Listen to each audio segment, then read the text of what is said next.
Pada tanggal 23 Mei 1998, Presiden B.J. Habibie mengambil keputusan yang mengejutkan banyak pihak. Ia mencopot Prabowo Subianto dari jabatan Panglima Komando Cadangan Strategis Angkatan Darat, Pangkostrat. Pencopotan itu terjadi hanya 1 hari setelah Habibie dilantik menjadi presiden menggantikan Soeharto yang mundur akibat tekanan reformasi. Apa alasan Habibie mencopot Prabowo?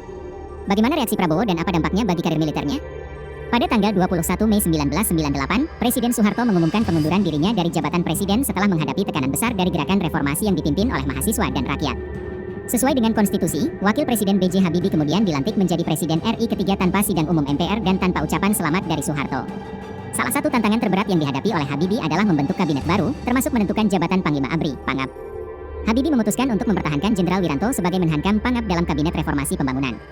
Jabatan Prabowo sebagai Panglima Komando Cadangan Strategis Angkatan Darat, Pangkostrat, dicopot pada 23 Mei 1998. Pencopotan itu persis 1 hari setelah Habibie dilantik menjadi presiden menggantikan Soeharto. Habibie sendiri mengaku sebenarnya dirinya menyimpan kekhawatiran terkait keputusan besarnya tersebut. Bagaimana sikap dan tanggapan Pak Harto mengenai kebijakan saya menghentikan Prabowo dari jabatannya sebagai Pangkostrat? Apakah beliau tersinggung dan menugaskan menantunya untuk bertemu saya? Tulis Habibie dalam buku Detik-Detik yang Menentukan. Jalan Panjang Indonesia Menuju Demokrasi, 2006, seperti dilansir dari Kompas.com. Namun, ternyata Prabowo sudah keburu tahu dirinya dicopot ketika bersama Fani Habibie, adik kandung Habibie, di kantor Otorita Batam, Cipinang Cempedak, Jatinegara, Jakarta Timur. Prabowo kemudian menghadap Habibie di Istana Merdeka untuk mempertanyakan pencopotan dirinya dari jabatan Pangkostrat. Sebuah kabar yang tak kalah membuat Habibie khawatir karena dirinya takut Prabowo nekat membawa senjata saat bertemu dengan dirinya.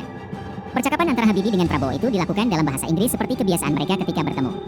Prabowo menyatakan bahwa pencopotannya adalah suatu penghinaan bagi keluarga dan mertua Soeharto. Ini suatu penghinaan bagi keluarga saya dan keluarga mertua saya Presiden Soeharto. Anda telah memecat saya sebagai Pangkostrat, demikian ucapan Prabowo, seperti yang dipaparkan Habibie.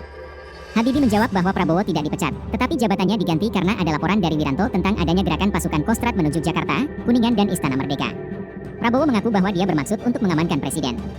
Namun, Habibie menegaskan bahwa itu adalah tugas pasukan pengamanan presiden yang bertanggung jawab langsung pada Pangab dan bukan tugas Prabowo. Percakapan itu berlangsung memanas sampai Prabowo mengejek Habibie sebagai presiden yang naif. Habibie balik menyatakan bahwa dia adalah presiden dan harus membereskan keadaan bangsa dan negara yang sangat memprihatinkan. Presiden apa Anda? Anda naif, jawab Prabowo saat itu. Masa bodoh, saya presiden dan harus membereskan keadaan bangsa dan negara yang memprihatinkan, balas Habibie.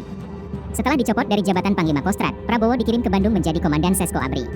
Tak lama kemudian Dewan Kehormatan Perwira dibentuk berdasarkan Surat Keputusan Pangab Nomor Sek 533-P7-1998 tanggal 14 Juli 1998. Dewan Kehormatan Perwira bersidang pada tanggal 10, 12, dan 18 Agustus 1998 dengan terperiksa Letnan Jenderal TNI Prabowo Subianto sebagai Danjen Kopassus. Dewan Kehormatan Perwira pada akhirnya mengeluarkan Surat Keputusan Nomor Kep 038-1998 DKP. Surat keputusan itu menyatakan bahwa Prabowo telah melanggar sumpah prajurit dan kode etik prajurit serta melakukan pelanggaran disiplin militer berat. Oleh karena itu, Prabowo diberhentikan dengan tidak hormat dari Dinas Aktif TNI AD dan diberi kesempatan untuk pensiun dini. Terima kasih telah mendukung ini.